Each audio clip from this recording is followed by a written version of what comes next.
The idea of someone of the quality, the experience, the class of Alastair Stewart should lose his career as a result of one ill-advised tweet is just outrageous. And incidentally, very, very damning of ITN. And you see, that was one question that I was going to ask you about, because ITN is an organisation with whom I work when I take part in a certain TV programme that they produce. You have to respect, generally speaking, if you work with an organisation, you expect and hope that they're going to be able to deal with a row, a furore in a way that is both measured and indeed appropriate. And if that organisation shows a lack of judgment, which I think on this instance, I think senior management clearly have, and maybe there are other things at play here, I don't know. One has to ask the question as to whether or not a news organisation is able to work out how to deal and how to navigate social and digital media in this modern world. And I would say that looking at it and hearing what you've said on this one, they got it wrong. I think they got it appallingly wrong, and in fact, one of the worst things about this is it's very hard to look at, as you rightly say, it's very hard to look at and believe that this one incident was enough to destroy this man's career.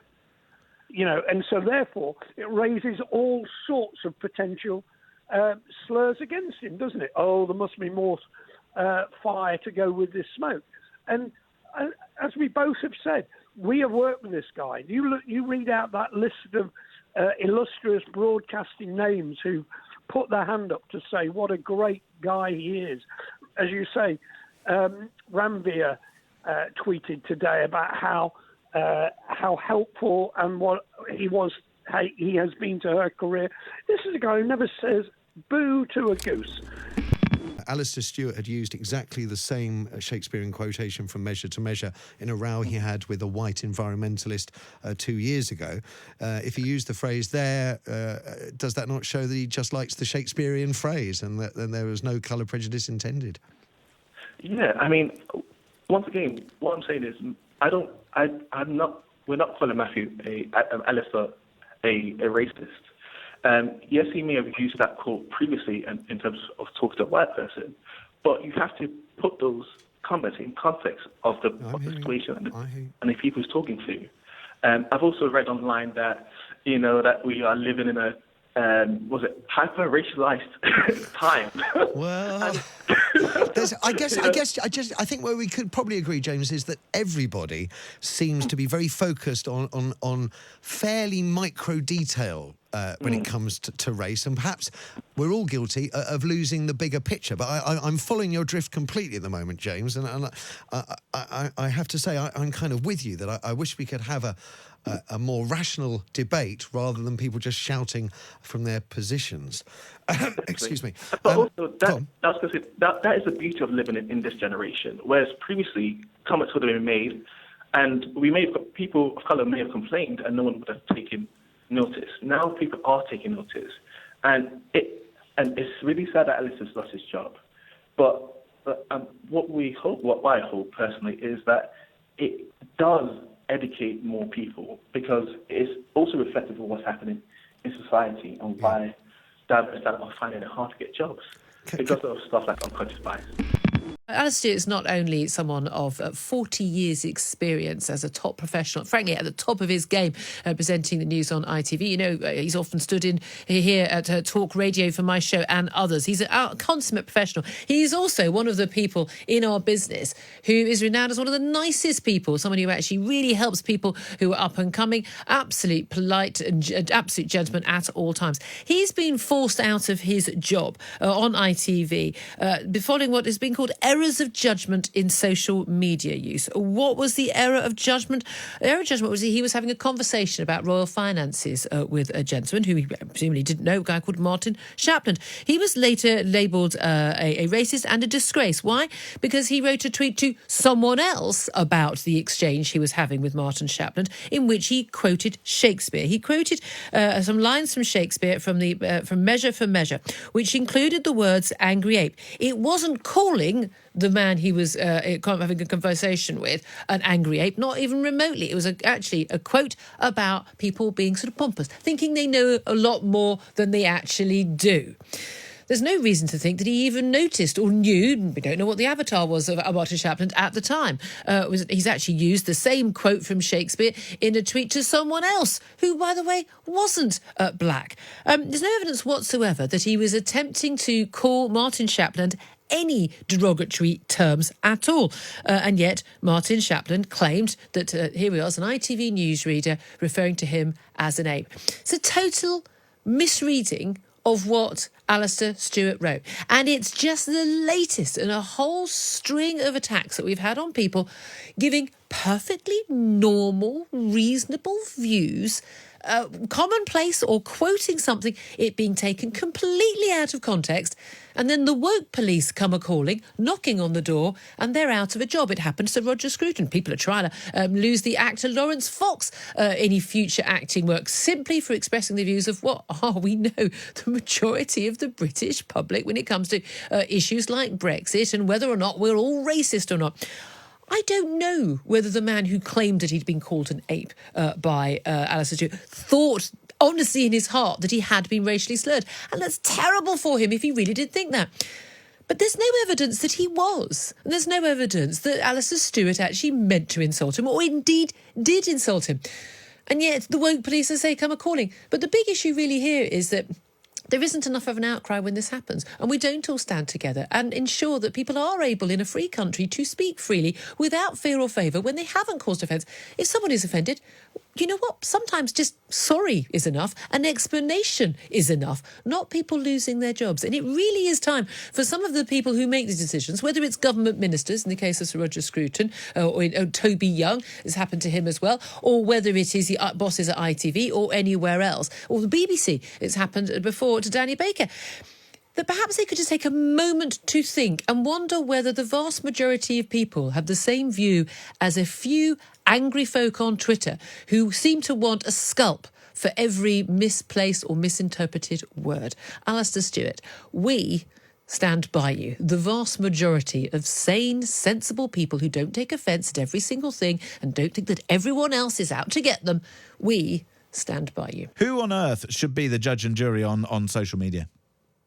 Well, at the moment, the Anti-Defamation League, Jewish organisation, do a really good job of policing it because there's all these conspiracy theories and hate everywhere, and they do a good job of shutting it down. So, yeah, I mean, one example, on September the 11th, these Nazis will blame Mossad for arranging 9/11, or they'll say things like Epstein was a Mossad agent. So what they can do is they have the algorithms to stop this hate. But do you think, though, that we've got a problem? Because you've got the social and digital media companies, and they have different rules to the rules that, say, for example, I have to abide by. So here we are on Talk Radio. Talk Radio has to abide by rules. And then as a broadcaster, so do I. If I was on the BBC, I would have to abide by even more rules. Those rules are pretty strict when it comes to broadcast. Those rules are not strict when it comes to social and digital media, because they will argue we're not broadcasters. We are merely a vehicle under which people can have their free speech. But in fact, what they've ended up doing is peddling, in some cases, in some cases it's great, but in some cases it's bullying, in some cases it's racism, and in some cases it's hate. We can't allow this to continue. People's lives and careers to be wrecked on the basis that, somebody kicks off. Yeah, exactly. There's a lot of conspiracy theories out there, people spreading hate, and if anything, I think the rules need to be made tighter to shut these Nazis down. I think the problem's getting worse and worse. Okay, problem's getting worse and worse. I think you're probably right, Ozzy. Thank you for that. Let's turn our attention to Vernon, who's in Worcester. Vernon, good afternoon. What a pleasant surprise, James. You're at midday, hey? I'm sure your body clock's all over the place, isn't it? No, this is a good time for me. If suddenly I had to appear at 10 o'clock at night, that might be troublesome for me. But certainly this is a look. That's I was going to say the sun's shining. It's really not. But the daylight is here. It's fantastic. It's a pleasure. Welcome, it's a pleasure to be here. But obviously never nice to be in for an ill colleague. And our thoughts are with Mike and hope for a quick recovery. Yeah, no, as far as Alastair Stewart's concerned, I think it's a tragedy. It's just, to be so perfect, James, in this very strange world. Isn't it to the point that, I mean, for example, to be perfect, to never say anything wrong. I mean, if I look back at my life, I've tried not to make mistakes. I try to understand the difference between right and wrong. I try to engage in conversations in a polite, respectful manner. Sometimes I might lose my rag or say something a bit daft. Again, I try not to. As a responsible broadcaster, I try not to. And Alastair, over 40 years, in terms of his, career, I can't think of a foot wrong, to be honest. Phenomenal. But it is tragic. You've got an exceptional professional presenter who is involved in all walks of life, of which we're beginning to hear, and because someone doesn't like what he has written, and it's from Shakespeare, it's fact, it's in the public domain. He's not saying something that hasn't been said or read before. I think it's just. I mean, to me, I think ITN should hold their head in shame. So do you think ITN have been too quick to judge on this? Yeah, they're just political correctness all the time. It's madness. But you can understand from their point of view that, say, for example, no, James. Hang on a second. But institutions and organisations, if something is raised, if it is genuine, let's take it away from this particular story. If something is raised, as an organisation, they have to act. The question is whether they have made the right decision. I mean, clearly in this situation, I would hazard a guess and say, no, you haven't. But you do expect an organisation to take action and say, we have a process.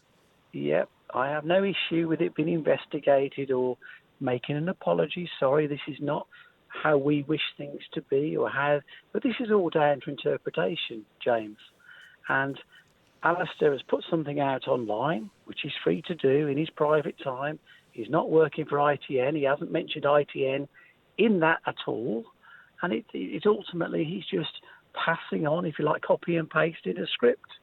And all ITN needed to do was to say, we're disappointed by Mr. Stewart's comments, and we do not expect it to be repeated. Do you think that somebody like him, who, anybody who's in the public eye, should they at least have an opportunity to either explain themselves or to apologise if they have? Because, say, for example, I am sure that over the countless hours that I've been on the airwaves, I have said something over which I should probably apologise.